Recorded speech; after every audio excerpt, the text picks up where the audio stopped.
భాష, క్రింది పట్టికలో నున్న 9 గళ్లలో మనము వరుసగా మూడక్షరముల తెలుగు పదములను నిర్మించవచ్చును.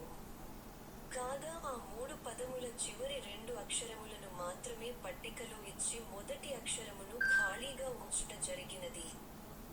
ఖాళీలలో ఉండవలసిన ఆ మొదటి అక్షరములేమిటో పట్టికకు ఇరువైపులా ఉన్న తెలుగు మరియు ఇంగ్లీష్ పదముల ఆధారముల ద్వారా కనుగొని 2 నిముషములలోగా పూరించండి. ఒకవేళ 2 నిముషములలోగా మీరు పూరించలేని ఎడల అటుపై మేము పూరించి సమస్యను పరిష్కరించగలము.